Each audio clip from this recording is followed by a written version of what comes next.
Look at those handsome boys. So last night I was putting chili crunch on rice. Yeah, I love that shit. That Momofuku one. Yeah, the Momofuku So chili crunch. Yeah. But I had like cold rice in the fridge, and it was like a day. No, I made it earlier yesterday morning, but it was sitting in the fridge all day, and I just was like really hungry, and so I was grabbing these chunks of rice and just pouring chili crunch on it, and I ate way too much. I've had heartburn ever since. Oh shit. Yeah. You got to be careful, man. We're older now. Fire in the hole. It's a whole thing, dude. That shit's pretty oily too, so it's probably it's seeping into your pores. Yeah, so it was delicious at the time, but then afterwards, like, what the fuck am I doing, dude? And I had a tofu wrap before that, which was delicious at Double Mountain on Woodstock. Nice. But I was just like, I felt like I needed a little bit something more, but I shouldn't have. I didn't need it. God damn it, I didn't need it. Oh, talk about impulse control. I have a big problem with that. Luckily, it's not like involving alcohol or heroin or something, you know. Right. I do have an addictive personality, but nothing bad, you know. Like I get obsessed about music, and I get obsessed. Right. Yeah. Castles or something. I get obsessed about food, which I can, you know. I feel your pain, dude. I'm usually pretty good about it these days, but every now and then I'm like, no, I'm going to eat like a big fucking bowl of rice, you know, cold rice with chili crunch on it before bed. Ridiculous. Damn it, dude. So you didn't sleep well, is that what you're saying? No, I slept pretty well. Oh, okay. But yeah, it was one of those impulse things. It's too much, man. Too much. Yeah. Well, we have a lot coming at us these days, dude. I mean, it feels like corporations are getting smarter with advertising, and it feels like they're manipulating us a lot more than usual. Like I do feel, especially after having recently visited Las Vegas, you just see it so much more down there and somewhere like that. And you know, maybe if I was in LA, it'd be similar or something. But we live a quiet life, kind of outside of all that. But our phones and all these things suck us into this world of fucking manicness, and it starts driving me nuts after a while. It's mania. It's mania. I'm not sure how that affected my chili crunch intake, but your impulse control was off. Oh yeah, so maybe you were distracted by something, or maybe you were feeding some deep hunger inside of you for, you know, some emptiness inside of you. Well, that's the god of emptiness. I'm feeding the god of emptiness. I'm sure that's what it was, but I was going to bed and I saw the thing of chili crunch in the fridge, and I'm like, I forgot I had this, and I was just like, oh, I love it. So I would just like bathe in it and rub it all over my body if it didn't like kill me. But yeah, man, So all day today I've been wanting more of that chili fucking crunch because it's so good. Look at me trying to get all big about it. I was trying to like expand it to the world. Shit, yeah. You're just like, no, it wasn't that. I was just hungry. Like I was just really wanting chili crunch. No, I've put it on ice cream before. It's really good. You can put it on anything, nuts, dude. Yeah. No. This is like some salt and straw kind of shit. Oh like, yeah, well, you know, like adding these weird ingredients to ice cream. Ioni's work, they do the chili crunch. What is it? Chili crunch, kimchi. No, it's just chili crunch bagels. Oh wow! Oh, okay, that'd be good. That sounds good. Yeah. But adding it to ice cream, like vanilla ice cream or chocolate, I mean, that's insane. Well, I put it on a vanilla, and it worked really well. Wow. Cool. But I'm also a fucking maniac. So. Yeah, you are. There's evidence if you ever needed any, right there. I'm sure there. Yeah. Well, anyway, this is our podcast. I Hate Music. Welcome to it. We are on episode 102. Wow. Let's all flex to that. Sorry, I was scratching. I swear I was scratching my arm. You look like you were flexing. Yeah. No, I swear to God I was. That's a classic thing. For those that are not watching, I was kind of scratching my arm. We won't talk about it. Forget it. No, it's fine. It looked like you were flexing. No, I wasn't, dude. Damn it. But research shows that when we first started doing the video aspect, everybody loved it, and now nobody wants to see it. So, okay. Well, I don't know what that says about us. It's a trend, maybe, you know. I think it's a little bit of a backlash of so many podcasts having the video element, and now people are like, I don't want to sit down and watch a podcast. I want to, I want to do it while I'm fishing or whatever. Yeah. Yeah, exactly. Driving for fishing, sitting on the toilet, whatever. Yeah. I'm pretty sure fishing is the number one environment for listening to podcasts. I think so. Yeah. Fishing and maybe watching movies or something. Yeah. Yeah. I don't know. Watching. Yeah. I'm doing both. I mean, fucking most people are on their phones while they're watching movies, so I wouldn't be so surprised. I really starting to bother me, dude. But we won't make this an old man rant thing. No, but I don't think that's necessarily an old man rant, but maybe a little bit. But I'm with you. I hate that. It seems like some shows I've read about this. They're designed, not like on Netflix, they're designed for secondhand viewing. That's not the word, but it's like a background in the background viewing or whatever. Yeah, there is a term for it. I read about that too. They know, they fucking know people are on their phones, so the show is just part of that. It's like those Hallmark movies I've been watching. For those of you out there that are not, once again, I'll remind you, you have to find Jason on Letterboxd. His reviews are hilarious, but he watches a lot of shitty movies, and it blows my mind. But he still reviews them, which is really awesome. Because a lot of people would be embarrassed by it, but Jason doesn't care. No, well, but I mean, to be fair, usually when I'm watching these Hallmark movies, it's one of two situations. One, I'm like packing orders or something, and I just want something on in the background. Okay. Just like you're talking about. Yeah. Or two, it's like my fucking family is like, hey, let's watch this fucking... You want to hang out with them. This is the price you pay. Yeah, exactly. And so I watch a stupid movie, and it's stupid, and it's usually somewhat fun, and I get to hang out with the fam. Yeah, exactly. Well, that's worth it for that, then. It does remind me, Agalak always used to make this joke about how we were... What do we say? Like, we're so cult... that we listen to Emperor while we rehearse. Nice. Yeah, that's awesome. But anyway, episode 102. So I want to talk a little bit about what happened with our last episode, 101, after I get through a couple of our shit that we have to get through every episode. Patreon. Last time, I got really pissed at you guys. Yeah, you did. Really, really upset. This time I'm going to go for more of like a just sad type of vibe. I don't know. Am I not worthy of it? Are we not worthy of the Patreon subscribers? I don't know. What it takes a lot to be at the top of the podcast game, dude. I don't think we're doing what it takes here. I mean, should we stop doing this? Is that what this is about? Like, do you guys hate us? Are we not? Did people cancel? Is that what's happening? We're being canceled. Yeah. Not you. Canceling? Are you being canceled? No, but are people canceling the Patreon or? I don't think so. Okay, so there's just not any new ones, or? No, we got two. We got two since my angry rant. Oh, good. So it worked. The guilt worked. Yeah, but now I'm just wondering if people will take pity on me. I see. Okay, yes. It's do that. It's just maybe I'm too washed up. Maybe I'm too old. Maybe I'm too ugly. People don't like me. Mm-hmm. I mean, maybe that's the issue. That's why they're not doing this. But here's the thing I want to do. We have two new Patreon members, and if you subscribe to our Patreon to help pay for my Fabergé eggs and Arcturus 7 inches, I will say something nice about you. Awesome. Wow. So we have two new members. Yeah, I guess I should call them members. The first one is a really old friend of mine, Robert Osgood. Hello, Robert.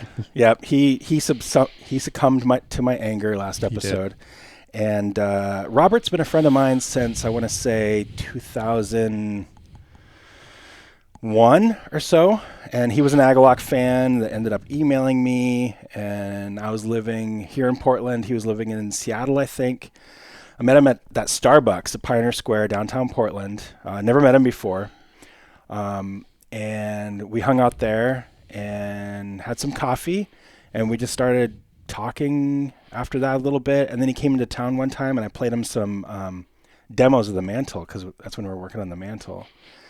And since then he's become one of my best friends, and he lives here in Vancouver, and we've worked together on things like Self Spiller and Snares of Sixes, and now he is making music under Missing Scenes, and he is really, really kicking ass with that. Been doing some amazing work.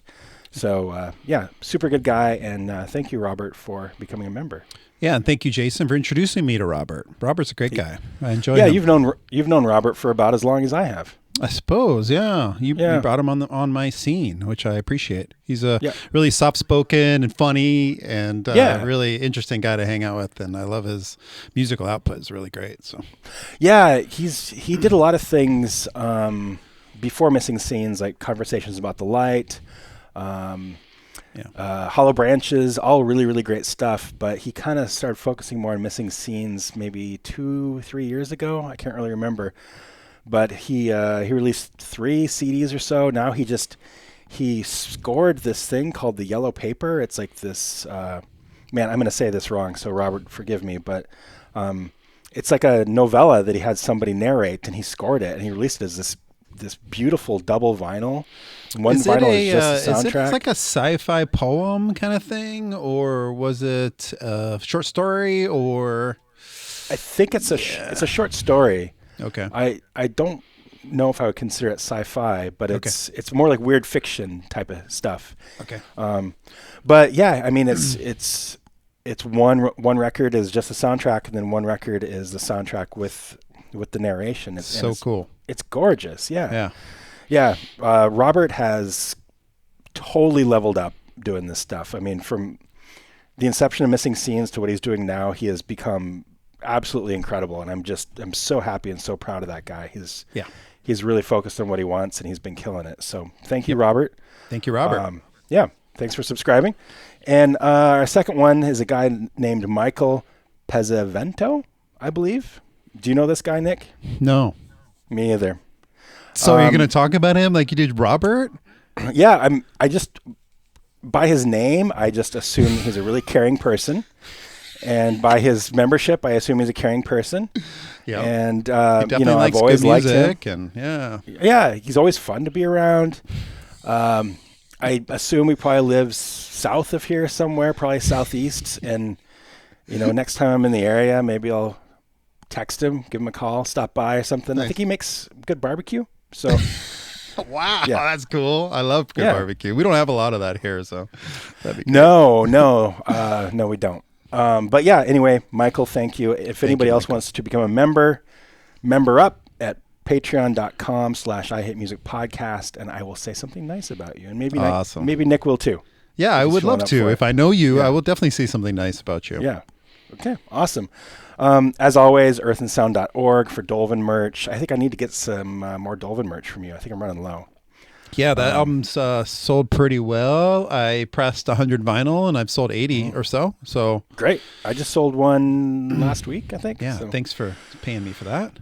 Yeah, we got Cross Path stuff, Moonbladder, IHM merch. We're like almost out of the Ramones logo design for the I Hate Music stuff, which is my favorite one so far. It's just a classic logo. As always, we have our Spotify playlist. You can engage with what we're listening to and what we're talking about. You can find that on Spotify. Also, as always, hate.pod. What is it? hate.pod.music@gmail.com. Send us some letters if you're so inclined. That'd be great. I think, first of all, let's talk about episode 101. Okay. This was interesting. Episode 101 was released, I don't know, a few weeks ago, a month ago, something like that. And that was the one that we talked about Castle Metal. We talked about some other issues, other things. We played 3 songs. We played a song from Obsequiae. Mm-hmm. We played a song from Morca. Well, we played part of that song because that was the Agalot cover. Yeah, that's right. And then we played, what was the other one? Wield and Woe. Yep. Wield and Woe. Yep. So, I mean, we're on at that point in time, we're on episode 101. I would say 80 plus episodes have had music on them. Yes. In the past, our host has told us like, hey, we detected this piece of music on your podcast. Are you allowed to use it? And if you are, like how? Like in what capacity? And all I have to do is fill out click a little button that says it's for review purposes only, which it is. Never had any issues. Every single episode I have to do it with. This one episode 101 was completely removed from all platforms within a couple hours. Without them telling you, giving you the option to review it or something. Wow. Yep. Wow. So I'm gonna read the notice I got. I mean, I got probably 10 or 12 of these referring to different territories, but I got one for each song that we played. It wasn't just one; it was for all three of them. Yeah. And it says the episode has been removed from Spotify in Germany, France, Italy, due to recent changes with the music's rights holder. And that's what every single one of these notices said. Yeah. And they started pouring in for like different countries, different areas. So there's a link where you can appeal to Spotify. I kept getting more and more. And then pretty soon people were saying like, hey, it's not even on Apple Podcasts anymore. So it wasn't just a Spotify issue. Yeah. It was being removed from everything. Wow. So I appealed it, and I got a notice 6 days ago that says, hello, thanks for your patience while we review your appeal. We would like to inform you that your appeal has not been successful, and as such, we will not be able to further process your appeal. As a result, the content listed below will not be reinstated on the service. Motherfuckers. Is this Spotify you're emailing, or? This is Spotify, because Spotify is our podcast host. Okay. Wow. I switched from Podbean to Spotify 6 months ago or so because the Spotify interface for creators is much easier and it's free. Yeah. And before I was paying $100 a month just to host it. Yeah. So that happened. These letters were coming in. These emails are coming in on October 20th. Then even today, I got one 5 hours ago. Obsequiae. The episode has been removed from Spotify in Japan and Canada due to recent changes with the music's rights holder. The hell? So, it's interesting. I don't know why this is different. I don't know why. It says, changes with the music's rights holder, so it makes me think it's a licensing thing. Yeah, like something changed, or these bands are all under some kind of protector. I mean, they're not on major labels, right? No, is not these other bands. No, and they're not all on the same label either. Yeah, so it's not a like general term, a general change in the way they process it. Right. So I know a lot of people have been removing their music from Spotify. But the music is not removed from Spotify. A couple of these bands reached out to me and said that they would like to have their music on my podcast. Yeah, of course. Because it's promotion for them. Yeah. Especially the band that had the Agalloch cover, Yeah. So I did end up having to make another version. I made a 101 updated with the music cut out, and that one's been fine. Crazy, dude. I haven't been able to get to the bottom of it, what the issue is. I assume it's a licensing thing, but again, it's not. This isn't one label. This is 3 different bands. I think 3 different labels. So all of these bands are represented on Spotify, which is so strange. Yeah. Yeah. That Spotify is cutting out from podcasts, but it's one click over, you're streaming the same song. Right. Well, is that the reason you think? Because they're not getting the stream count on like these songs, maybe? And the royalties from the plays. Yeah. But I think they're shooting themselves in the foot too. It's not like we have millions of listeners, but the principle is like we're exposing people to music. Yeah. And so, actually those Morc guys, they ended up, they were a crew for the Panopticon show that played here recently. So John met some of those guys at the Panopticon show. Yeah. And they were like, no, like we would love for it to be on the podcast. Like, of course we would. Like, why wouldn't we? So crazy. Yeah. So I don't know. Do you think that they will eliminate? That this will be a problem if you only played like 10 seconds of a song or something? Like, where do you think it changes into? I think you probably could play like a little bit. I think you could play a little bit and be okay. Maybe we could try that. What I'm really what I'm curious about is when we play music in the future, is it going to be an issue? Or is this like a weird anomaly with castle metal bands, Like, wouldn't that be funny? Like I want to play a song on this episode. Yeah. And then we'll see if it gets removed, then I'm going to have to go to a different provider. I'm going to have to move hosts again. Spotify is obviously problematic for a lot of reasons, but it was the best place, the best host for me at the time. But I will move on if they're not going to let me play music. You don't think they're all under the same rules, like Podbean or whatever these other companies are? I don't. If they are, it's a recent thing. I mean, it did say recent in the email, but still. I mean, I've had entire episodes of just music with no issues before. Yeah, exactly. So I don't know. It'll be interesting to see. So I will have to switch hosts if they keep doing this for sure. You hear that, Spotify? You hear that? Yeah, you're going to lose all of our listeners. Well, I mean, they're losing a ton of listeners with everything that's going on anyway. Yeah, but they are. Totally are. But yeah, so I don't know. We'll have to see what happens. But yeah, so anyway, episode 101 uncut with the music is on YouTube. No problem. Okay, the full episode. Okay. And they have their own kind of AI that identifies music, right? Did it show it? Like, we've detected that these songs are in this episode. Yep. It says, but it says didn't something stop like you from doing it. No, it says something like copyright next to it or something. Like there is a copyright issue, but it didn't stop me from doing anything. Huh. Okay. So if you go to Apple Podcasts or Spotify, you can find an episode 101 updated. Yeah, right. It's exactly the same. I just removed the songs. Are we going to try to play music on this episode and then see what happens? Okay, cool. Yep. I want to see. Right. And like I said, if it does get removed, then I'm going to have to look for another host. Yep. Sounds good. Which is fine. Keep those Patreons coming in because he's going to have to pay $100 for this shit. Well, I mean, that might be the case. I might have to go back to Podbean or something. Yeah. Spotify is like the UI was just really nice, and they make these little like automated clips that you can promote with these little clips that were really nice. And so I don't know. Next, let's get into some. We have a couple listener emails. Okay, not very many, just a couple. We have an old one that I didn't read last time because we ran out of time, from our good friend Sebastian, and the Romaniac himself, the original Romaniac. Yep. Mm-hmm. He says, "Congratulations for the 100th episode milestone, and I wish the podcast will surpass another 100 milestones for starters, be it may in listeners, Patreon subscribers, etc." In regards to the video component, I look at the video in its entirety on YouTube, and when I rewatch Spotify, wow! So he rewatches. He watches each episode twice. Wow, that's amazing. It seems more interactive and makes me feel closer to you guys.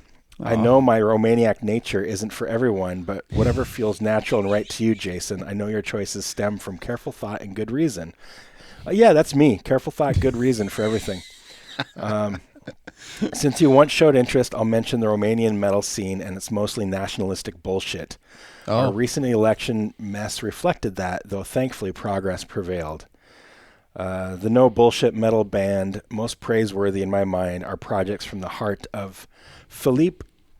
I'm going to slaughter this. Garnlata. And here are two songs from his two different bands that I hope will tickle your brutalist itch.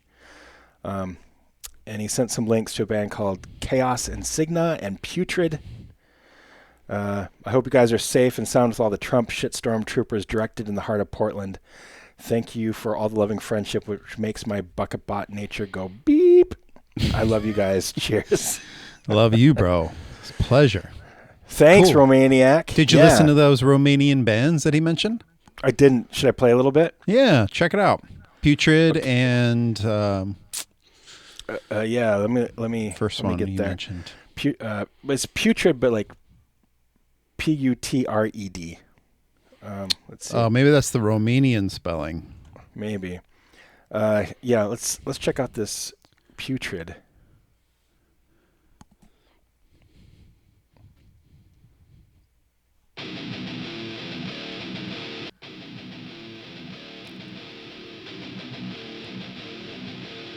Hello. Oh. Hello. Hello. Sorry. What happened? The link he sent just fucking did something weird. Okay, let's try this. Just go to Spotify and do it.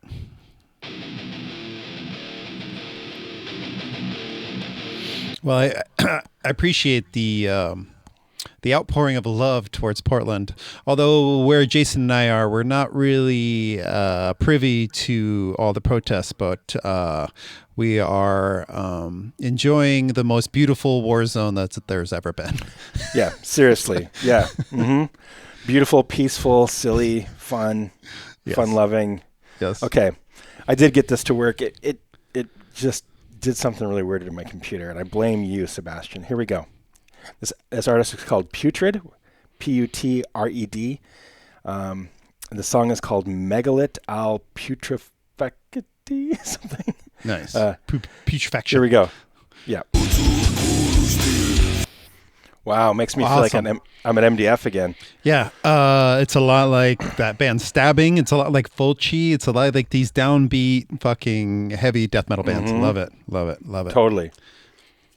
Big Good call on Stabbing. Yeah, it does remind me of Stabbing. Let's try this other one that he sent. It is called Chaos Insignia. Chaos Insignia. Nice. Is the band, and it's called Alter Machine. This looks more black metal-ish. Totally. All right, let's check it out. Let's check it out.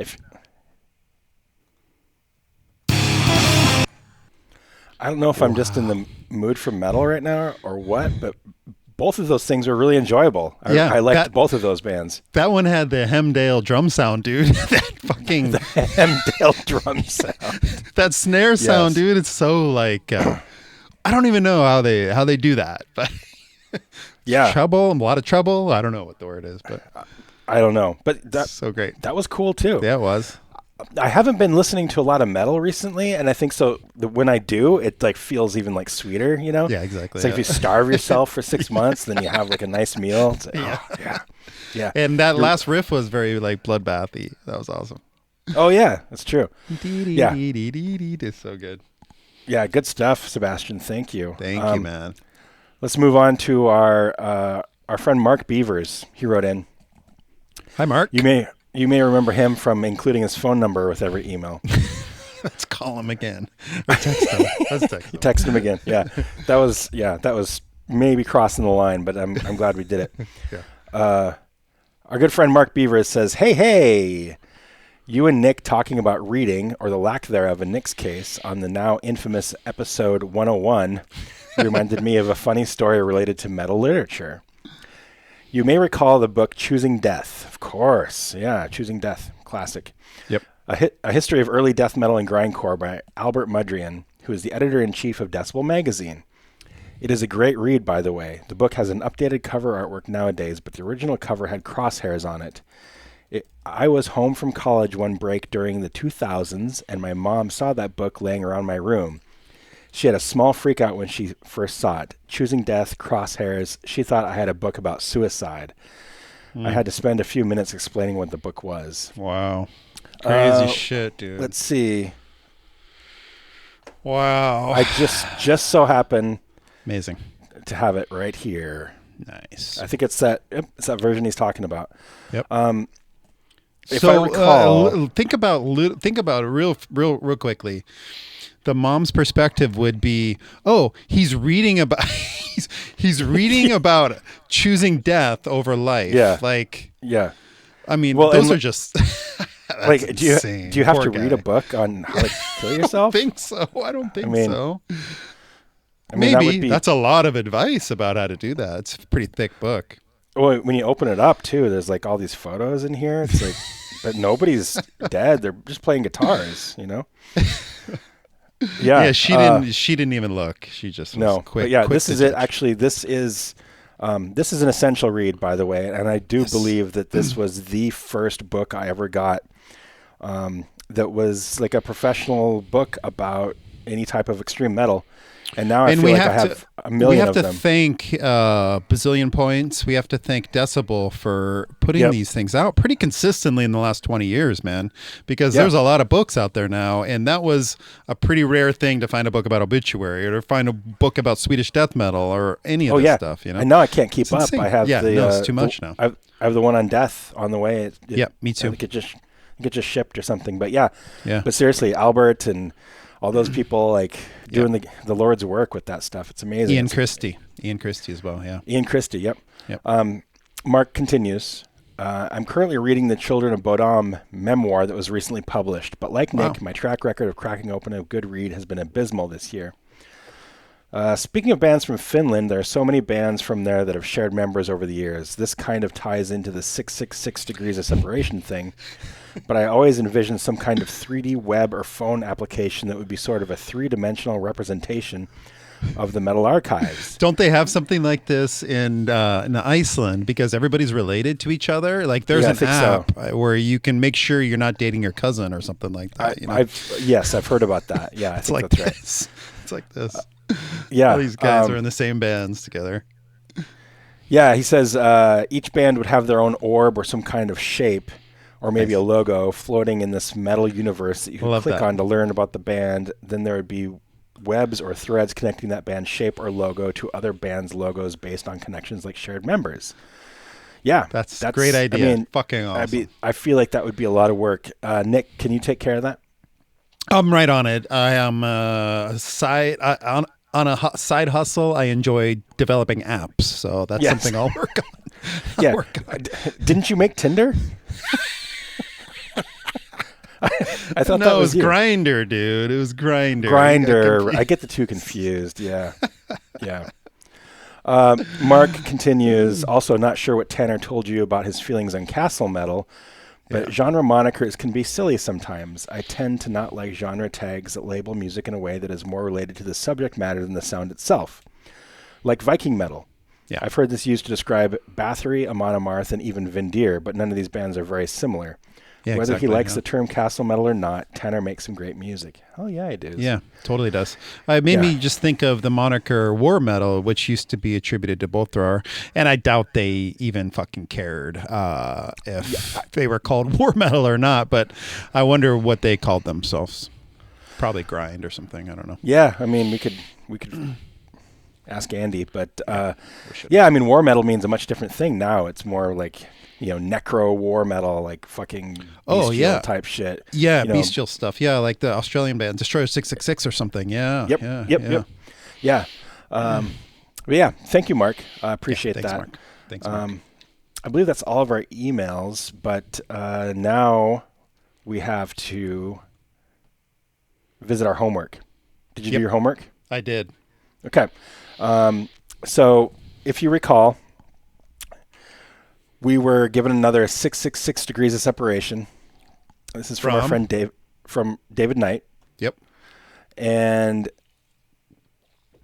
it is going from cynic to resurrection, but there's a special rule: you cannot go through death.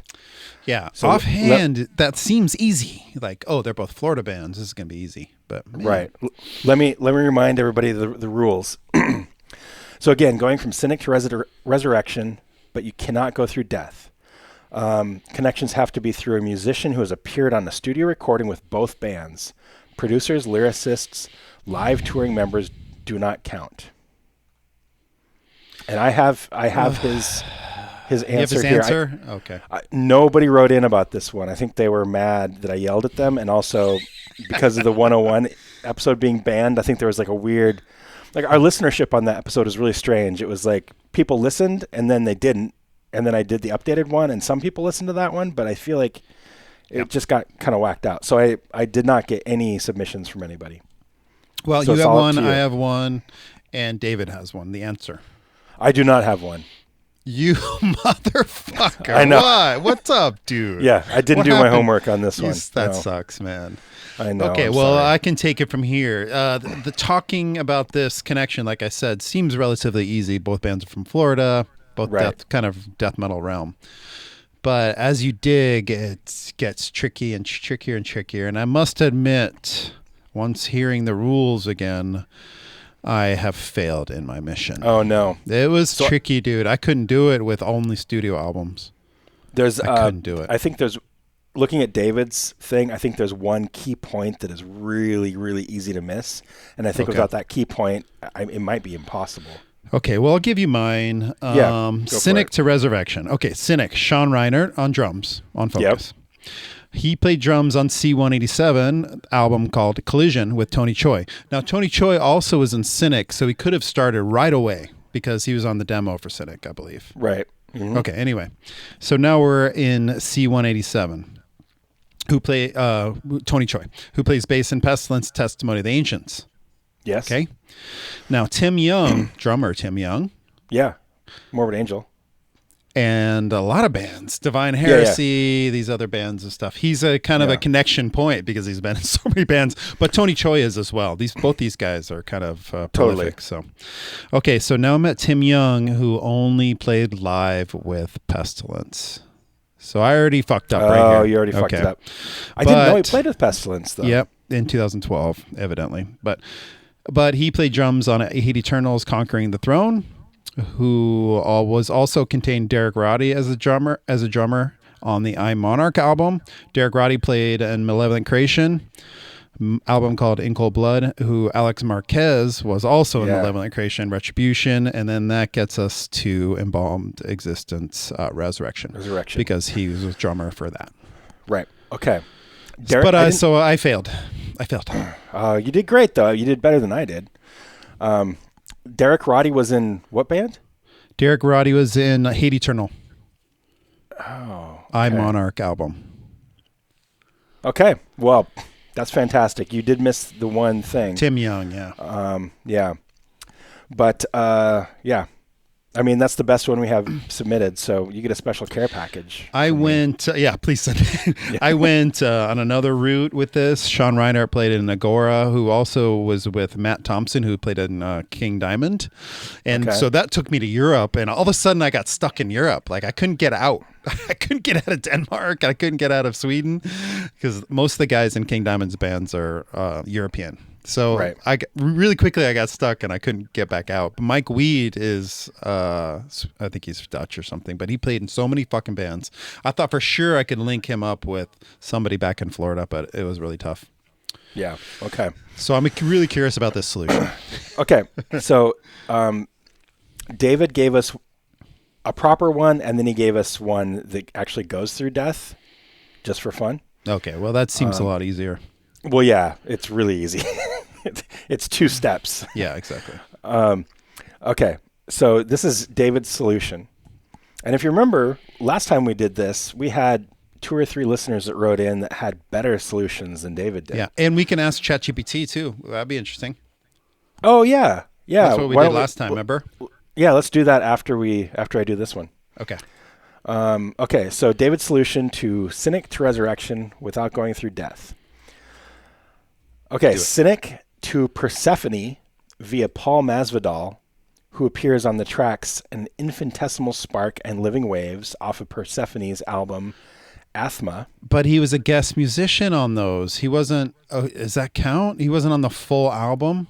It does count, yes. Because the rule is you have to be on the album. It doesn't matter if you're a guest. Okay. You could just be on, you play a solo on a track and you're linked. Okay. Exactly, okay. Yes. Okay. Persephone to Obscura via Stefan Kummerer, which is Obscura's founding vocalist guitarist, who has a guest solo on the track Anabasis Part 2 off of Persephone's album Menatonia. Okay. Obscura to Blotted Science. Oh. Here's where it gets interesting. Obscura to Blotted Science via drummer Hannes Grossman, also in Alkaloid and Necrophagist. And then here's the key. Blotted Science to Cannibal Corpse via bassist Alex Webster. Yeah. That's the one that I never would have thought of. I forgot about Blotted Science. What were they all about? Like super technical, shreddy. Yeah. Cannibal Corpse to Malevolent Creation via Rob Barrett, guitarist on Retribution and The Bleeding, and then of course Malevolent Creation to Resurrection via Alex Marquez, just like you said. Interesting. Okay, so the guests thing it's really hard to research this shit. Yeah, that's why I didn't do it. Dude, just mine took me like an hour. I was working on it for a long time. I was trying to figure this shit out. I'll do the next one. When he gives us the next one, I'll do it. Okay, well that's cool. But it's a really fun exercise. I mean, not that I've done it, but it's fun to like think about these things and like how things are connected. There's just like in the first one, there's a few core key members, that kind of link up thousands of bands. Yeah, totally. You got to get through them, Mm-hmm. Okay, let's ask ChatGPT. What's the question we ask it? Like, how would you link the bands Cynic and Resurrection members linked? I don't know if that's going to work. Cynic and Resurrection share a direct link through Paul's Masvidal and Sean Reinhart. Paul and Sean are both early members of Resurrection. Nope. That's not true, is it? They joined Resurrection around 1990 before fully committing to Cynic. What? Their time in Resurrection was short-lived but noteworthy, as it placed them firmly within the Florida death metal circle. If this is true, I'm going to freak out. That's not true. That's not true. Would you like me to lay out Florida death metal family tree showing how Cynic, Death, Atheist, and Resurrection interconnect? Wouldn't there be evidence of this? No. Okay, I'm gonna consult Metal Archives real quick. Yeah, do it. And then I'm gonna text Paul if that doesn't work. Just ask the source. Go right to the source. I am going to freak out if they were actually in Resurrection. That would be hilarious. Okay. I'm looking up Paul Masvidal. Early connection to Resurrection. Masvidal and Reinhart were briefly members. I don't know, man. Okay. It doesn't mention it in Paul's past bands. No. I think it's... Oh, well, here... Guest or session. No, I think that's wrong.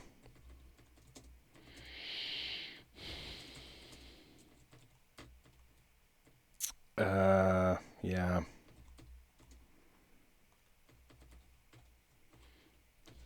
I see no real evidence of that. No, I don't know where they came up with that. Okay, Cynic to Resurrection, 7 degrees or fewer. Early, remember, it's really stuck on this, so I don't think we can get... Okay, here's another answer, though. Cynic to Death. Oh, okay, it's going through Death, yeah. Yeah, that's okay, though. Yeah, it's going through Death. Okay, Cynic to Death, Paul Masvidal, both, and Sean Reinhart played on Human. Death the Atheist, shared scene, tours, and mutual members like Tony Choi. Only live, maybe, Tony Choi? Death? I don't think so, though. Death and who? Atheist. It's saying Tony Choi had a link to Death, but I'm not sure about that. Tony Choi plays in Pestilence. Both Pestilence and Massacre are linked because both shared Morrisound Studios. That's dumb. No. And then Massacre and Resurrection. But okay, well, I'll tell you what David said about Cynic to Resurrection through Death. Death to Malevolent Creation via James Murphy, who is the guitarist on Spiritual Healing. He has a guest solo on Coronation of Our Domain off Retribution. I don't like this guest solo shit. Yeah, you think that's too easy? Yeah, I think so. I think I think that we have to do this. Maybe make a very strong rule of the person has to have played on the whole album. Okay, but that's just maybe it's impossible then. It might be impossible, but I mean. Well, we could maybe do 2 versions too. We could like see how it goes. It might take longer than 7 steps or whatever too. Yeah. Well, I mean, it has to be less than 666. Okay. So we should be good. We should be good. Yeah. Have you seen that meme? It's probably, I think it's from Park and Rec or something, where the guy is like, he's like all spaced out. He's fucking looking at a board and he's like trying to link all these things together. Oh, yeah, it's like a conspiracy theory link or something. Meme or something. Yeah. That's what I felt like, dude. Yeah, that's Sunny in Philly. Nice. Yeah. Yeah. Well, David, what do you think? Should we axe the guest solo thing? Yeah, that's a discussion. That's a discussion. Okay. That was great though, man. Thanks for doing that. I really enjoy those. They're really geeky and fun. Yeah. They're fun. But I think we were kind of thinking about talking about movie soundtracks today. Right? Yeah. Something during the Halloween season. I've been, watching a lot of horror films, wondering the lack thereof of like rock and roll, maybe metal songs in modern modern movies, but thinking about how in the 90s it was very prolific to hear rock and metal in movies. Yes. And for me, I love like the exposure of Cannibal Corpse and Ace Ventura or something. This shit is really important, I think, and it kind of like made them a more mainstream metal band in a lot of ways because of that appearance in particular. But these are some of these methods of getting their music out there, exposure for them into a bigger realm. Pantera did it, Maiden did it, and a couple movies that didn't really work as far as making them bigger band. But you know, sometimes it doesn't work, but it's just kind of cool. You know, there was this soundtrack in the 90s, Leatherface, which is Texas Chainsaw Massacre 3. Okay. It's got a great soundtrack, dude. Law's Rocket. Yeah. I looked up what Law's Rocket, where that name came from, because it's Laaz Rocket. Yeah. Yeah. I looked that up, and evidently the name Law's Rocket, I'm reading this from Metal Archives. The name Law's Rocket came from the Clint Eastwood movie The Enforcer, where Clint ends the film by shooting a tower with a light anti-tank weapons system, LAWS rocket. Law's Rocket. That's where they got the name from. Wow. And they changed it, you know. Anyway, that's amazing. Yeah, that's pretty funny. Death Angel's on this. Wrath is on this. Sacred Reich's on this. Wasted Youth, Obsession. This is a great soundtrack, dude. That's and if awesome. you watch the movie, the soundtrack's better than the movie. Okay. But it's a good example. So that's Leatherface? That's not... Texas Chainsaw Massacre 3. 3. Okay, got it. Yeah. Yep. What about Buffy the Vampire Slayer? Arguably a shitty movie. I don't know if I've ever even seen it. Was it a movie too, or is it just a TV I think series? this was a movie, yeah. Oh, I don't know about the movie. One of the best Rob Halford tracks is on this fucking soundtrack. It's called Light Comes Out of Black. He did a track with Pantera. It's on this soundtrack. It's the only place you could find it. It's fucking great. But Ozzy's on this. The Cult is on this. And Toad the Wet Sprocket, your favorite band. Ooh, I love myself some Wet Sprocket. Friday the 13th, Part 8. Okay. Part 8. Jason Takes Manhattan. Just like the Muppets. Yeah. This is a great movie, dude. There's some great music on here. Obscure bands about rock and roll. I did take Manhattan once. You left your seed all over that place. I did. Yep. Couple classics. Black Roses, Rock and Roll to the Core. 1990 movie or so. This is a great horror movie. I don't know if I've seen it, but I've definitely seen that cover. Yeah, you should watch that one. What about Shocker, dude? Wes Craven? Shocker. I forgot about Shocker. Yeah. Yes. Great soundtrack, dude. Let me see what's on this. We got No More Mr. Nice Guys on here. Oh, right. Mm-hmm. Yeah. Megadeth. Dangerous Toys is on here. Voodoo X. Megadeth. Soraya.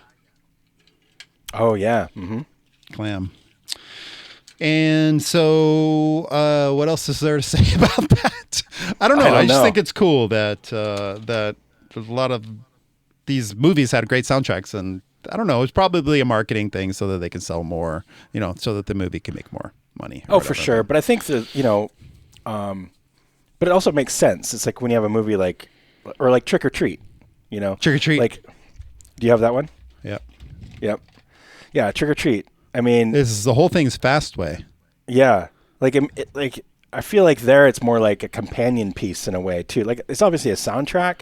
Yeah. But it also makes sense. I feel like sometimes it was, you know, stuff like that was just kind of thrown in for like maybe marketing or whatever. But I feel like when it works well, it's like it's an extension of the film. Or sometimes the movie Valley Girl, which is like an early Nicolas Cage movie set in the 80s, probably 1982, I think. Amazing movie showing the scene of Los Angeles at the time, showing Sunset Boulevard, showing all, you know, everything. Kind of a crappy plot, stupid movie. I looked into it. They paid I think the budget for the film was $500,000. They paid $250,000 for the soundtrack to get the licensing for the songs because it's fucking hit after 80s hit after 80s hit after 80s hit. It's amazing, that soundtrack. But, you know, that kind of catapulted them to like being a cult classic movie because they did that. You know, it doesn't even matter if the plot's good or not, but it turned out that like the music was such a memorable thing that it became a huge thing. You know, that's kind of funny. Well, that's awesome. Yeah. I don't think I've seen that movie. I don't think. But what about Bill and Ted's and you know, Wayne's World? These are great like rock and roll kind of soundtrack movies as well. Yeah, that's interesting. I guess that brings up kind of what I was saying earlier is like it never occurred to me that like the music in Bill and Ted's or Wayne's World was like a soundtrack. But of course it is. It's just the music from the movie. Yeah. But they feel like so intertwined. Yeah. Or like Spinal Tap. Like that is a soundtrack, but it's an album really, right? Because the songs are right off the movie basically, but yeah.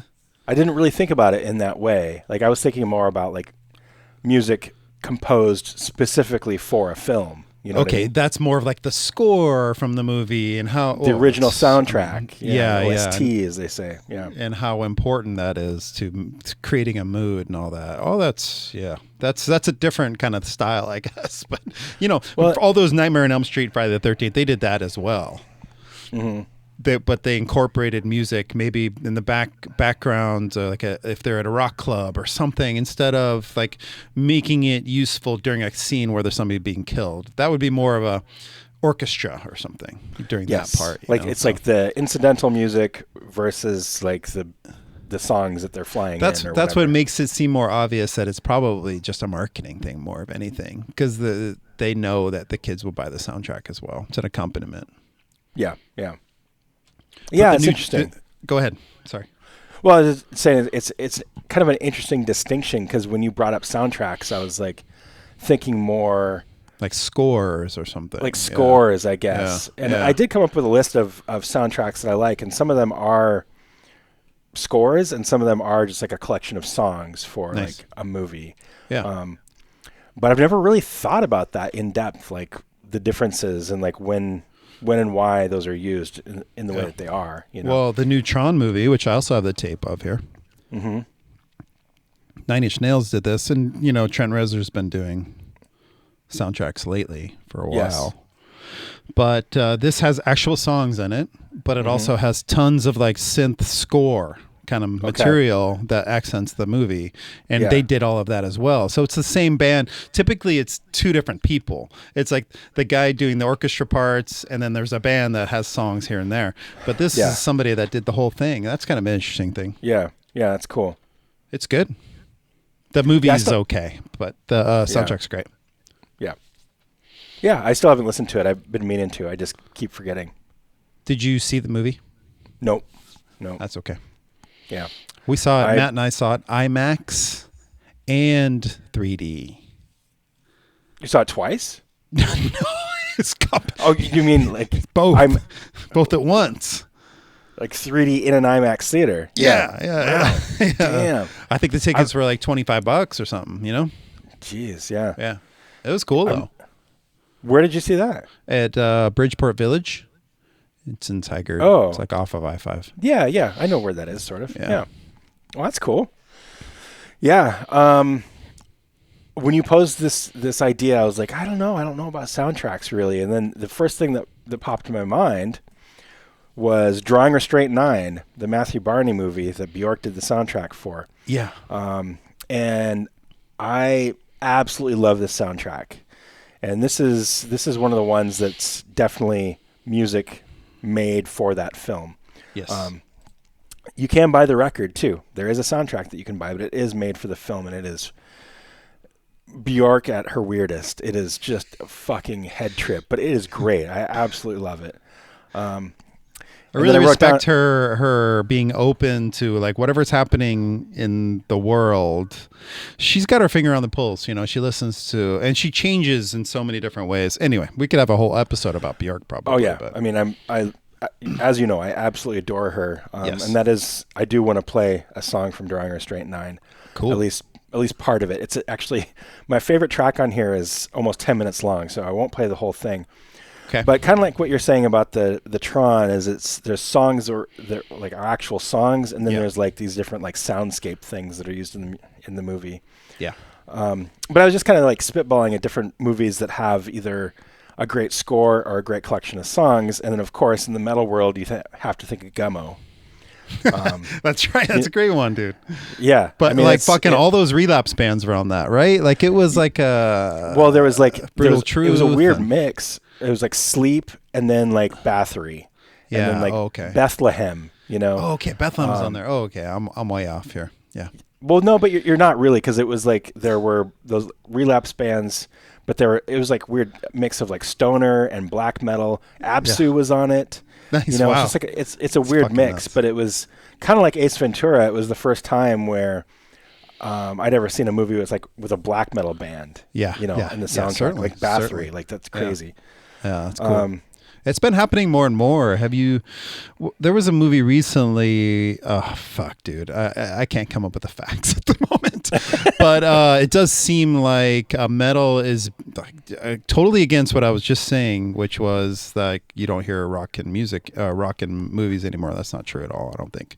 There's been some pretty cool examples of metal being used in killing scenes and stuff in modern movies as well. Oh, that's true. Yeah, but I feel like the ones that I've seen are more like not real metal songs. They're ones that like somebody's making. Yeah, right. You know it's what probably I mean? an AI that made it or something, but it's just like, yeah, like, that happens like, a lot. Yeah. I guess I do see some of that stuff. You know, it's a great soundtrack is the Witch soundtrack, and that's all just kind of soundscapes and stuff. But that's a great soundtrack. See, I love that type of stuff. The thing is I don't listen. Like when I'm watching the movie, I'm like, oh, this fucking soundtrack is amazing. The sound design is amazing. Or what's the other movie? What's the one I'm thinking of? Fuck. My brain is not working either. I had these fucking scented candles going on behind me, and now I have a headache, and I can't think. Was it pumpkin spice, dude? Jesus. No, I'm not a basic bitch in that way. God, the newest Robert Eggers movie. Oh, Nosferatu. Thank you. I kept wanting to say Frankenstein because that's the one that's out now. Nosferatu. The sound design on that is fucking incredible. Or even like I went and saw Eraserhead at Hollywood a few months ago. Cool. Amazing. Yeah. So like I love that stuff. I just never think of them as something I would listen to outside of watching the film. Yeah, it's a vehicle to feel affected by a certain scene or something, and they're amazing at that. And when there's a movie without music, I really do notice. It's like, it's interesting they're not putting any music here. And sometimes I love it. It's like me too. Like me too. What I love in horror, like modern horror, is like when they use the silence. In that way, it's like there's like a murder scene or something, and it's just silent. That is like, fucking so awesome. Cool. Yeah. Or you see it from like you're outside the house and you see a murder happening inside, and so you're not in the house, you know. So all you do is like you're hearing the forest behind you or something, but you're seeing the violence inside. I love that's stuff. fucking awesome. I love that. Yeah, that's cool. Another soundtrack that I was into in the 90s was the Blair Witch soundtrack. Nice. Okay. I don't remember it. I put some songs from that on our playlist, but it's basically just ambient. Yeah, cool. But it's really cool. And I couldn't find it on Spotify, but there's a weird thing. I can't remember what it was called. It was like Blair Witch something, but it was somebody who made like these trip hop interpretations of these songs that was really cool too. That's fucking awesome. But yeah, it's just really cool, kind of like ambient type of thing. I see you have a Twin Peaks there. I mean, Twin Peaks was good at using music, right? In the way it was. Twin Peaks, the movie and the TV show. I mean, like iconic. Like when you hear those, even when you hear like a little bit of light jazz playing and like any kind of film, you're like, oh, it's like Twin Peaks. Yeah. Of course, River's Edge is another one that I think of. River's Edge. What about Less Than Zero? That had Slayer on it, my dude. Inagata-Devita. Yeah. Remember that? That's right. Yes. Yeah. That was a great soundtrack, dude. That had a lot of Def Jam artists on it, I believe. It was like, what was Beastie Boys and fucking whatever else was happening at the time. LL Cool J and stuff like that. Mm-hmm. Of course, I believe it's 1984 was Purple Rain. Nice. And it's funny because I was looking at Wikipedia today, and at the time, the album Purple Rain was considered a soundtrack for the movie, which I just always considered Purple Rain, the album, just to be a standalone statement. Yeah, exactly, yeah. But it is considered to be a soundtrack to the movie. Great movie. I haven't seen it in forever, but yeah, fantastic album. I love Prince. I watched it recently. He was kind of a dick in that movie, the women in the movie. Yeah. Yeah. It was a different time, Nick. Different time. Yeah, I think I told this story on the podcast before, but I won tickets to that when I was, 9 from a radio station, and so my parents and I went to see it. So cool. Yeah. Do you remember it being awkward watching it with them or anything like that? That was so long ago. Yeah, I think it was 84 or something like that. Yeah, it's about right. Can that be true? Maybe a little bit later than that, but mid-80s for sure. Yep. But yeah, I don't really remember. Another great one is Dead Man, Jim Jarmusch. Nice. Great soundtrack. Oh, he's really great at soundtracks. Coffee and Cigarettes. Uh-huh. That movie had a great soundtrack too. Yep.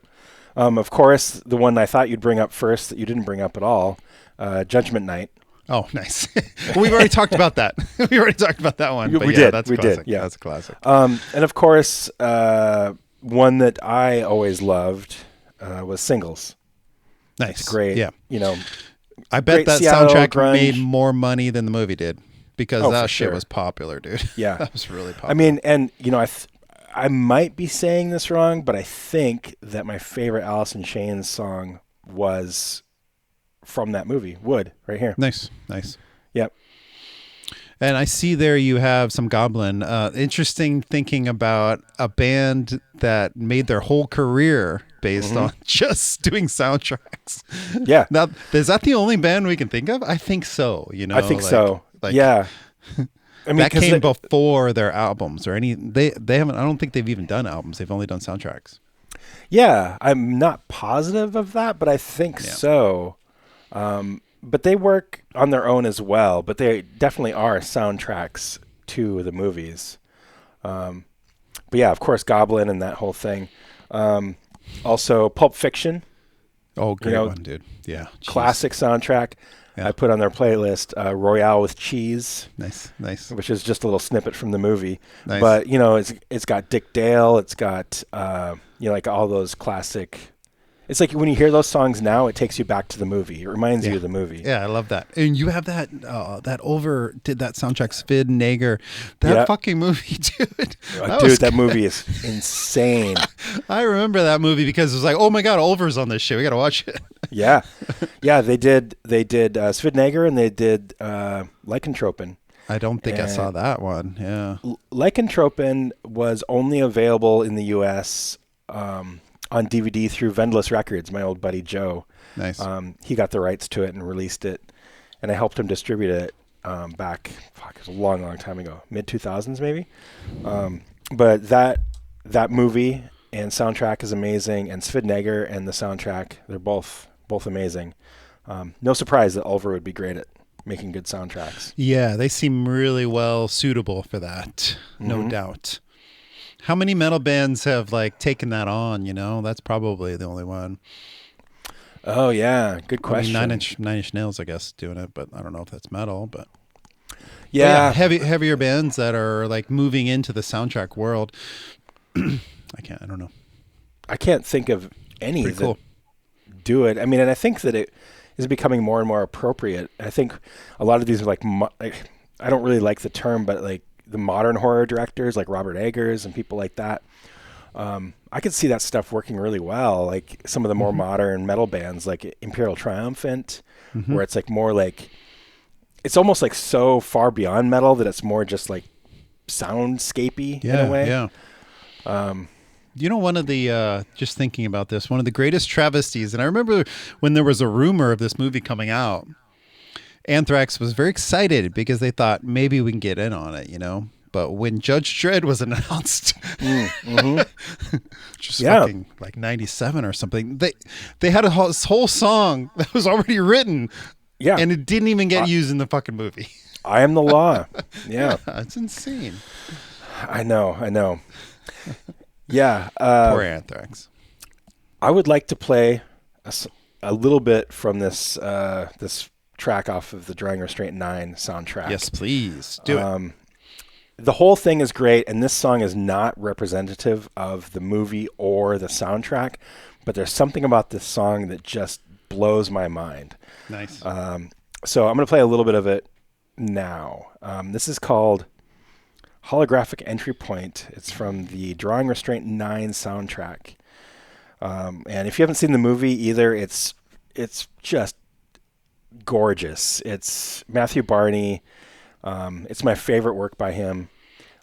It's just absolutely stunning. So this is the very strange Björk.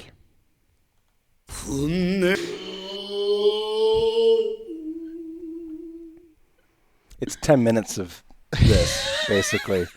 So weird. It almost sounds like a Japanese guy that she found and just doing some weird dance. I don't remember how it's used in the film. Yeah.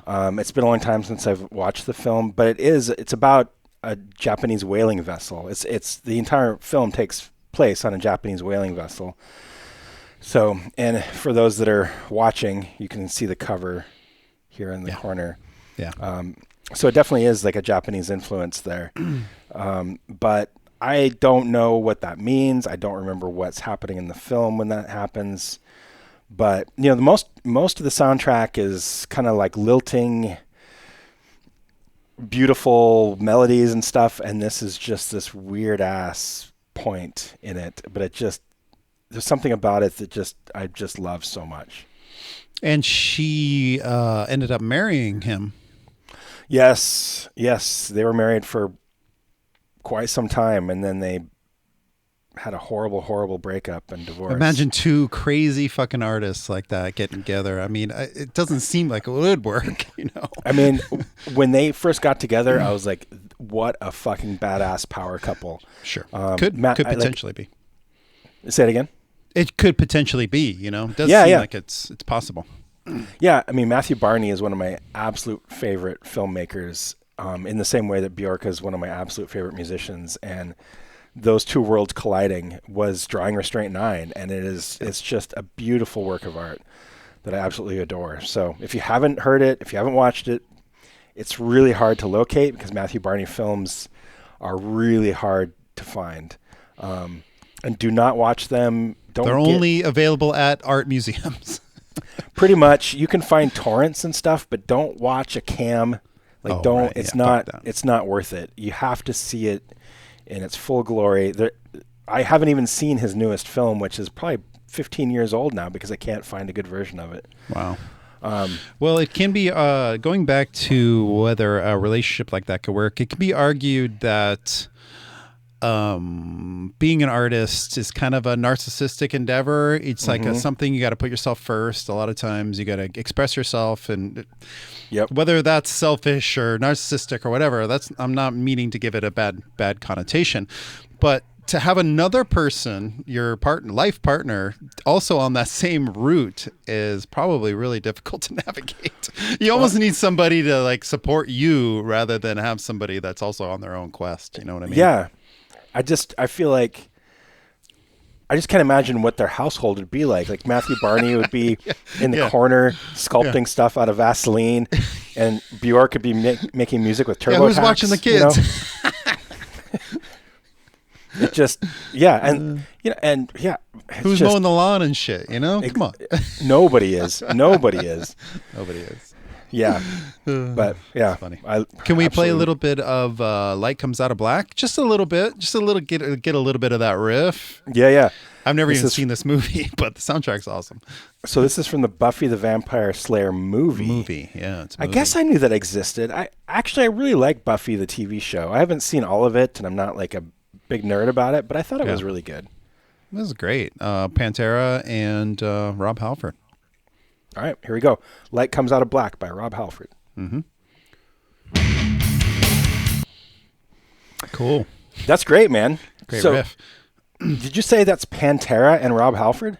Yep, that's the whole. You heard Phil in the background doing backup vocals. Okay. Yeah, the whole band. Amazing. That's crazy. Yeah. That's crazy. I know. It's the only place you can find that track. It's on that soundtrack. Huh. Wow. Interesting. That's another interesting thing that soundtracks do. It like makes like Judgment Night. It brings these like artists together that, wouldn't normally do anything together or, yeah. Well, in the case of Rob Halford, you could say that this track set him on the path of Fight, which was very Pantera-esque. You know, he was trying to keep up with like what the kids are doing or whatever, and that's what led him to Fight, I think. Wow. So the Buffy movie, was that 90s? Must have been 95, 96, yeah. Okay. Wow.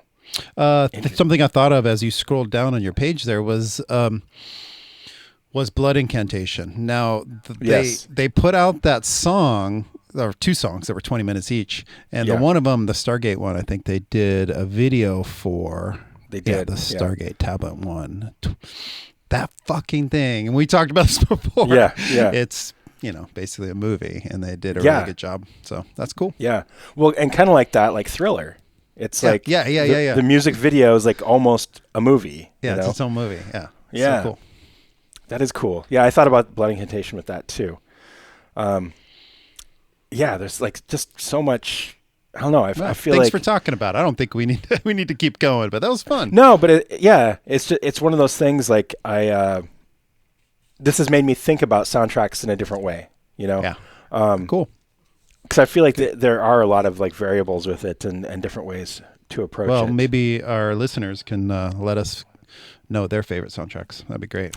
Yeah, let us know your favorite soundtracks. Also, I am curious about this whole metal soundtrack, like modern films with metal in them. Like, are we missing anything? And I don't think, like Until the Light Takes Us, that doesn't count. That's more of a doc situation. Yeah, exactly. Yeah. But like fictitious movies. I feel like there must be out there, and maybe like with new metal or like deathcore, maybe those are showing up in movies like Trivium. I bet there are, like dude. But I bet there are. Do you remember when Dee Snider did some weird things like this? He was. Oh yeah. Yeah, he in the late 90s he was doing horror movies, like really bad B-movie horror movies, but he was putting his own music to it. I just thought of that now. Yeah, or Rob Zombie. Oh yeah, of course. Yeah, of course. Did House of a Thousand Corpses or whatever. Yeah. I think a lot of his music's in those.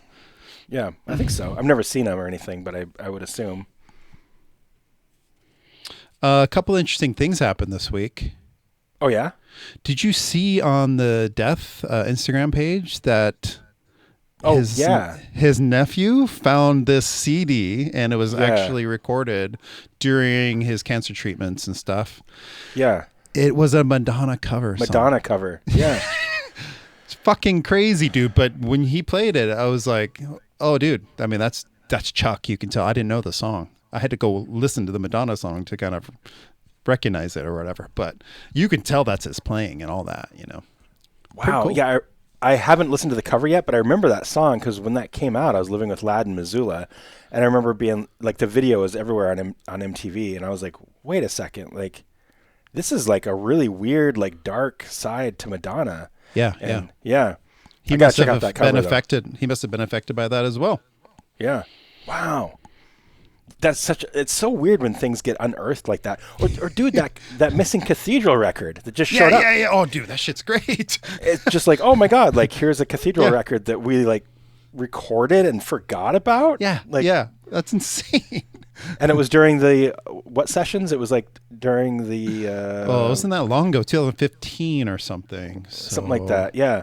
But like they've been broken up for a while, and they just find a record.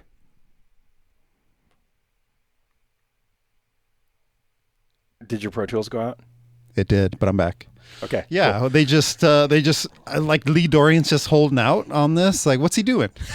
I guess they were just like, oh, we forgot about it. Like what? Like, how do you record an album and just forget about it? It doesn't make any sense. Weird. Yeah, forget about it. The other interesting thing this week, was that Decibel released their top 20 already, or top 40 of 2025. I was like, what the fuck, dude? It's too early. Yeah, early November. Yeah, I haven't looked at print it yet. Kind of shit, I guess, huh? Have you looked at it? Yeah, I got it right here, but maybe we can talk about it at the year end, but there were some surprises on here. Okay.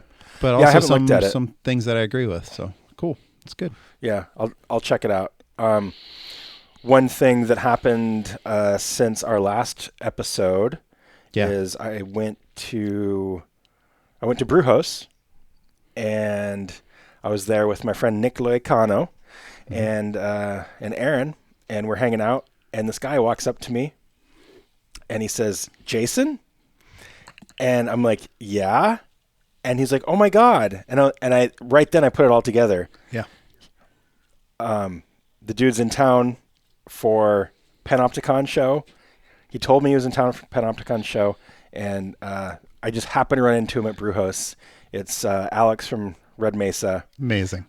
Who has written into the show multiple times. Yes. We played his band Red Mesa on the show once months ago. And he hooked us up with some CDs too. Oh, that's right. He sent us that care package. Yep. But my friend Nick was in town, and so I was, he was like, "Can you meet up?" I'm like, "I'm sorry, I'm booked, I'm too busy." And we just happened to go by Brewhouse. He just happened to be there at the same time. That's insane. And his partner recognized me and was like, "That's Jason over there." And Alex is like, "No, there's no way." And it was me.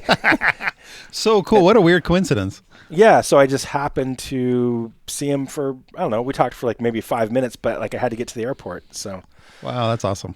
Yeah, it was really great to run into him. I'm glad you met up with him. I had been messaging him and it fell through, unfortunately. I just got back and stuff. But yeah, that's so cool. You guys met up. Did you hear how the Panopticon show was? Yeah, a little bit from John went. Yeah, it was great. It was them and Alda, who were always great, and somebody else. Now I can't remember. Yeah. But yeah, like the Mork guys were, or at least one or two of them, I think, were roadieing for them. So John met them. And then they did that whole thing they did last year, whenever that was, too. And they played at that bar and grill in Stevenson. Yeah, that's cool. Nice. Yeah, right next door to where Aaron and I got married. Yeah, that's amazing. So weird. Yeah. They must have friends there that own the place or something like that, yeah. Yeah. Really cool. But yeah, I didn't go to the show because I was hanging with my friend. But yeah, I heard it was good. I missed that. You were out of town. Yeah, I was in Las Vegas for the weekend to see The Wizard of Oz at the Sphere. That's crazy. Let me tell you a little bit about that. Yeah. The Sphere, the modern, maybe the future of entertainment. The future of entertainment? That's what they're trying to say about it, Yeah. The outside, at nighttime, it's fucking LED lights and like little, it's like a dot matrix all over the shell of it on the outside. So they project on it. It's pretty amazing seeing that from afar. You can see it from anywhere in Las Vegas, really. And, they put some animations on it or whatever. But the build up to the show was Wizard of Oz is one of my favorite movies. I heard that they are 4K high def, going to put it on the Sphere screen, and they did a lot of upgrades to it and stuff. They cut it down from an hour and they cut off a half hour of the movie. So they cut it down to like an hour and 10 minutes from an hour and 40. So all of these things were in my mind, like, oh, how are they going to pull this off? Like, what the fuck? How's it going to look? You arrive at the Sphere, fucking so many people. There's so many people. I read that they're making $1 million on each one of these shows. They're showing it 3 times a day. Oh my God. So the profits are like $1 million on each because the tickets are like $100. This is to see a movie. Yeah. It's not to see a live show or something, Right. So it's like they're making a ton of money. The whole thing is set up to be a money maker. You walk in, there's lines, they're all unorganized, it's chaos. It's like, is this the first time that anybody's ever been to the Sphere? It was just like, what's going on here? Nobody really knew what was going on. Anyway, we make it in, and of course the merch is all expensive, water is expensive, everything's really expensive. Yeah. So this was the whole like getting there was like, fuck, this is a drag, like I can't believe how corporate this feels. This is going to be really shitty. You walk in, you sit at your seats, the movie started right on time. It It was fucking incredible, dude. I bet. It was so cool, man. The way that they enhanced the backgrounds, the way that they had like birds flying over. There were scenes when you're inside like Dorothy's house or you're inside the witch's castle. You feel like you're in the castle because they filled the screen out. Yeah, and I picked the best seats because I did a little research about where to sit. You sit too low and you're looking up. You sit in the back, you can kind of get a sense where the roof is. But if you sit in the middle, it's perfect. So we sat in the middle, and dude, it was so cool. Wow. It was really cool. It was incredible. And so cool, dude. During the wind scene, when the tornado comes and picks Dorothy's house up, they started up these fans, and they created a shit ton of wind, dude. It was insane. And they put these paper leaves in the air, so all this wind and debris was hitting you when the scene was happening. It was really awesome. That's so cool. The flying monkeys came over. They had these drone monkeys that were flying around the crowd. The trees threw apples at Dorothy, and the apples dropped out of the ceiling, and so you get to collect this kind of like a foam apple. Really cool, man. They made it like 4D, you know? Yeah, that's so cool. Yeah, it was really neat. I'm glad we went. It was worth it. When I was last time I went to the Grammys, they did a thing where they had U2 performing at the Sphere, but then they played it like at the Grammys, like inside the venue, and so we're just watching it on a screen, but still it was like a massive screen in LA at the Grammys. But they were playing, and they like had like drones or whatever like panning over the audience there, and like so I've seen like some pretty good footage of like the inside and like a band performing there, and just it seems like just insane. There were some moments of enhancement that were kind of weird. They added characters in the background and they used computers, and you could tell it was kind of fake and stuff. But at first that was a little distracting, but I got used to it, and it turned out to be a really cool experience. I'm glad to have gone, whether that's, whether other movies, imagine seeing like The Exorcist in there or something. Right. Amazing, dude. I don't know. Yeah. It just made me think about like Pulp Fiction there or something. It would be so cool. A Serbian film. Yeah, something like that. They're probably going to do that next. They'll probably get, Yeah, I think so. Yeah, Mortician will be playing there next, and they're going to play a Serbian film. I think it would be hard to see a band there. It's such a massive place. It's 20,000 people, but they're all on one side. It's just like this huge, slope where all the seats are. It's insane how it's steep and how crazy it's set up. I can't imagine seeing a band there, but 20,000 I think the people? 20,000, yeah. There were only they only sold 5,000 for Wizard of Oz. Oh, really? So the very low level was not open to people, I guess, because it'd be too hard to see the movie or something. But 20,000. Yeah, damn. Yeah, it's massive. That's like the size of Bozeman. when I was growing up there, it was well, it's like a stadium, the Moda Center is like that or whatever. Yeah. But it was only 5,000 when we went, and it was a fucking clusterfuck with the amount of people there. I cannot imagine seeing Grateful Dead or U2 or some shit. Right. I don't know, dude. I don't know if I want to. Fuck. Did you get any refreshments or merch? No, I got a shirt. I did get a shirt, $40 Wizard of Oz shirt with it's like a silhouette shirt with the sphere behind them. But yeah, the rest of the time there was cool. It was good. We saw a magic show too. This guy Shin Lim. Mm-hmm. He does sleight of hand card tricks. Dude, oh wow, that's cool. Sleeves rolled up. Mm-hmm. Nothing in his hands. Shows you the front. Shows you the back. Cards are popping out of his hands. Yeah. Dude, how does he do this? It's so unbelievable. It's like your eyes just cannot comprehend what's happening. Yeah, I don't know. Well, that's the perfect place to do it, right? Yeah, it was cool. Yeah. 2 days is plenty. You're going to go this month, or what's your? Well, no, we were hoping to go, but life got in the way. Sure. Erin's got a giant project at work, so we're home for a little bit. But nice. She's been there a couple times. I've never been down there, so I want to go to. I mean. We went to Meow Wolf as well. That was awesome. I want to go to the Meow Wolf there. I just want to check it out. That's a scene, dude. It's overwhelming. It's fucking overwhelming. I think there's a Momofuku down there that I want to go to. Nice. Yeah, but great restaurants and shit. Yeah. Yeah. I just want to check it out, just to see what it's all about.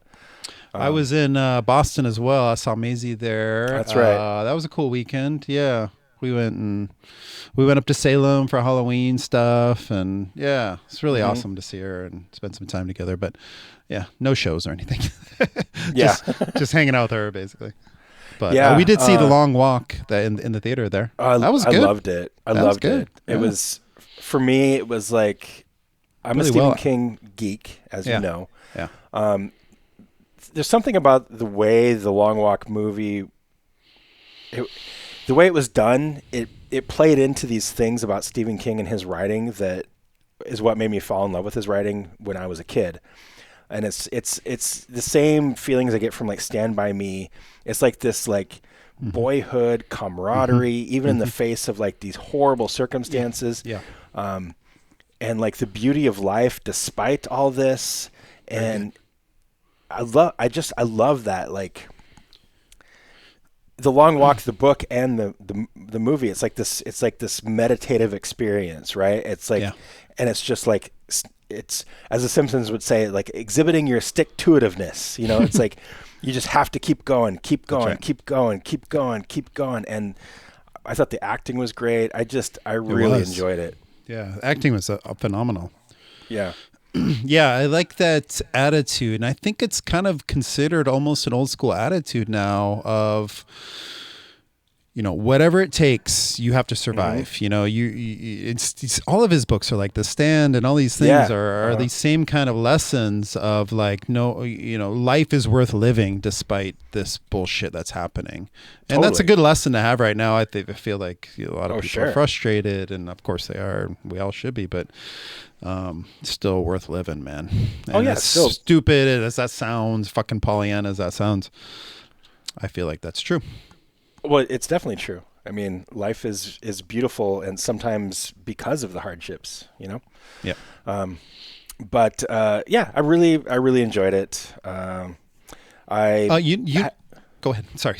I got excited. I was just going to say, I was going to talk about shows that I went to. Okay. No, I was going to mention another movie really quickly. We'll move on from movies, but the new Frankenstein also has this human element of like, it feels good to be alive. We're lucky to fucking be alive. Yes. This guy, all he wants is life. All he wants is a companion, you know? Yeah. It's really cool. Yeah. I didn't realize I was going to feel that at this Frankenstein movie. I was surprised by that, you know? I haven't seen the new one yet. It's great. It's really great. Yeah, I only went and saw it the other day, but we did go see Begonia last week. I saw it as well, dude. Yeah. So good. That could be a fucking true story, dude. It was so good. I mean, Yorgos Lanthimos is so good. I think he's my favorite director right now. I think so, man. He's up there, dude, for sure. He's for me, it always oscillates between like Robert Eggers, Yorgos Lanthimos, but I love his work so much, and it was different. It wasn't totally what I expected, but it has his fingerprints all over it. And Emma Stone's so great. Jesse Plemons, good. Dude, he should win the fucking Oscar for that. It's so incredible. Yeah, incredible what he did. Well, and the thing I love about Jesse Plemons is like, I saw him in Begonia and he was awesome, obviously. And then the other night I watched the new Jason Bateman movie, Game Night, on Netflix. And Jesse Plemons is in that too, and is just as good. And it's like this kind of like throwaway Netflix movie. He's a quality actor. There's no doubt. I read in your Letterboxd review that you tried to go to discount night and you were late or something. Yeah. I mean, don't ruin my comedy act, but yes. Ione and I went to discount night at the Academy Theater, which is like our kind of like local theater here. It's one of my favorite theaters. But they decided to do this discount night every Wednesday. Tickets are $6 or whatever. So Ione and I were like, let's go. And there was like a line, like it took us like 20 minutes just to like get our tickets scanned and get like a drink or whatever. So we missed like the first 5 minutes of the movie. Fuck, dude. So sucked. I know. But we went night before last, we went and saw Moonrise Kingdom there. Nice. And no lions and good. Yeah, that's an older movie now, but that's good. Yep. I saw Predator last night too. That was awesome. Yeah. New Predator. New Predator. Yeah. They Disneyfied it a little bit, dude. Kind of pisses me off. They made this cute little character. I think Disney must own the franchise now. Something's changing a little bit. God damn it, Disney owns everything. But I think, Disney owns everything at this point, I think. It was still fun, but. Yeah. Asphyx was a few weeks ago. Didn't go. I was totally planning on it, and then I went and I looked at the set times. I looked at when the bands go on, and realized that it was like a Wednesday or something, and I had been battling a cold, and I realized that Asphyx wasn't going to go on until like 11, and I bailed on it. Didn't go. Well, we saw him at Tonic Lounge, and that was a marvelous evening. That was perfect. I mean, I've seen him a couple times, so not a huge deal, but that one at Tonic, like that's the mountaintop. Like that's the peak for me. That was fucking great. That was fucking great. Yeah. Panopticon played. I missed that. What was the show I bagged out on last week? There was something last week I was going to go to. You were trying to get... Holder came. Didn't go to that because it was Halloween night. Tanner was in town. And then I invited you and David to something that I was going to go to. Oh, yeah, of course. Feral Season, yeah. Yeah. Feral Season was here, and I was supposed to go to that, and I didn't. So that's okay. We're going to go see some shows soon, like that architecture, hopefully. Agriculture. Yeah. No, we're going to Let's just name majors. Sure. Let's just name like major college majors. Yeah, Aperture. Agriculture. Agriculture is next week, I think, maybe the week after. But yeah, that's coming up. Spoiler. They were on number 32 on the Decibel Top 40 for the spiritual sound. Yes. Nice. Gonna go see that. Actually, I'm doing a double header. I'm seeing Wicked for Good that night, and then heading to Agriculture right afterwards. Okay, cool. That's the 19th or something, or? Yeah, I think it's the 19th. Yep. And we have. Oh, your Pro Tools went again. Yep. It went out again. Okay, I think I'm back. There you go. Weird how it does that. But we have some shows coming up. The comedy show, December 13th. December 13th, my debut comedy show, yes. So excited. I made him a flyer. Yeah, it's going to be me and our friends Tyson, Casey, and David Knight. The whole point of it is people that have never done stand-up before. I don't know if the other people are working on their sets or what's happening. They fucking better be, dude. They better be. I am in kind of a passive way. I'm going to start buckling down this next week and really get it dialed in. But I feel like I'm well underway. I think it'll be good. Really have no idea what to expect. I don't know. I'm very excited. Very, very, very excited. I've got some great ideas. I feel like, I was thinking about different ways to approach this, handle this. Yeah, I don't know. I just got to start writing stuff down, and it'll be more clear to me very soon. But, if there's anybody that lives outside of Portland that needs an excuse to come to Portland, that would be a great weekend to do it. Because seeing this is going to be very awkward and excruciating, probably, but also heavily, heavily entertaining. I can't wait. I think that it'll be funny in a real sense, and also funny in a what the fuck is happening kind of sense. Definitely. So I'm looking forward to it. Cool. Hopefully I'll video it. If I video it, we can put it up somewhere. That'd be great. Yep. I'm really surprised that that Casey and Tyson are doing it. Yeah. Well, we'll find out pretty soon here if they have any good information about their set. Yeah, for sure. Yeah, it'll be great. It'll be a lot of fun. And other than that, I don't have any shows booked at all. Agaloc's in the process of looking at booking things, but nothing for sure. Moonbladder played a show recently that was really good, but we talked about that. But I have nothing in the books there. I'm focusing on just getting some records done. I have an unannounced death metal project I'm working on right now that I'm not going to talk about quite yet, but I'm very excited about it. It's me and a very notable death metal musician, and we've got 3-4 songs done. We're going to do like a demo EP here pretty soon. Sweet, dude. Fucking awesome. Got new snares of 6s that's just like 99% done. It's nice. Fucking, I'm so stoked on it. It sounds so great. Nice. And yeah, I've got Moonbladder LP. I'm almost wrapping up here soon. Just waiting on some pieces there. Finish all the bass shit for the new Sculptured. So hopefully that's going to be coming down the pipe soon. That's exciting. Lots of shit. How about you, Nicholas? Yeah, lots as well. 2 shows. December 13th is your comedy. 12th is the day before. I'm playing at No Fun with some other Dungeons and Synth people. Excited for that. And then on the 20th at High Water with a touring black metal, one-man black metal lady playing Nefarious Grime. So we'll see. Should be cool. She reached out to me, wanted to play. So that's cool. I'll play. What's her name? Nefarious Grime. Nefarious Grime. Okay. She's from Tampa, Florida. She's in town for the Yob show, I guess, and she's going to play a show at the same time. Yeah. Okay. Very cool. The 21st is a screening of Deathstalker. Is that right? It's a Word War event. Yes. And they're putting some Dungeon Synth before, but I'm not playing that. But a guy named Imp is, and that's going to be great. Awesome. Music-wise, new Traveler's Rest is finished. That should be coming out soon. No final on that. I'm working with the label to figure that out. And yeah, I put out this monk chant thing, Benedictine Shadows. Yeah, that tapes for that should be coming out next week. And yeah, lots of cool shit happening, dude. Yeah. It's amazing. Yeah, totally. I feel like I'm forgetting something because I feel like there's just like... There's all kinds of cool stuff. Yeah, so much stuff happening. But are you ready for your trivia? Your weekly trivia? Oh shit! You did it. Yeah, I'm ready. Every time I'm gonna give you a fucking trivia question. I got multiples this time. I love it. Okay.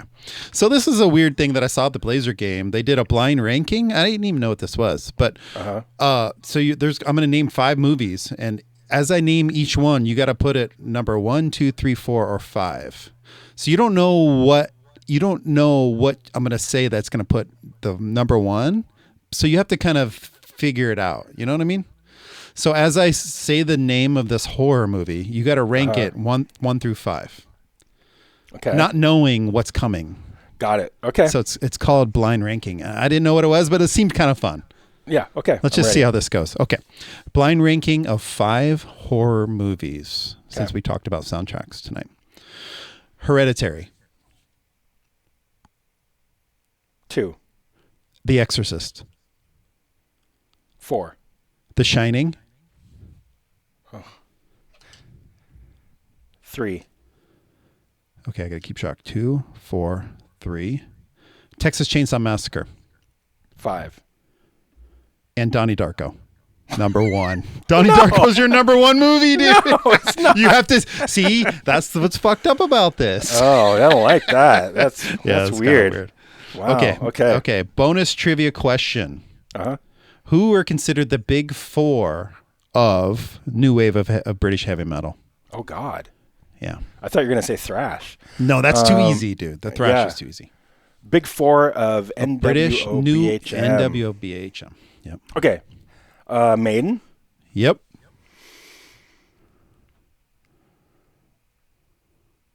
I'm going to kick myself on these because it's going to be so obvious once you tell me. Okay, Maiden's a no-brainer. Yep. Priest? No, they were a little earlier. You know, they were the first wave with Sabbath. You know what I mean? Right. Okay. It's the new wave. So. Okay. Think late 70s. Late 70s. Yeah. Okay. So Maiden is definitely one. Okay. I got to think about bands that Metallica has covered. Not Saxon. That doesn't make sense. Saxon is one. Yep. Oh, is it? Okay. Saxon is one. Yeah. Okay. Very good.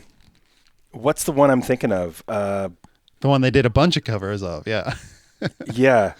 Diamond Head. Very good. And there's one 3. That's your favorite band.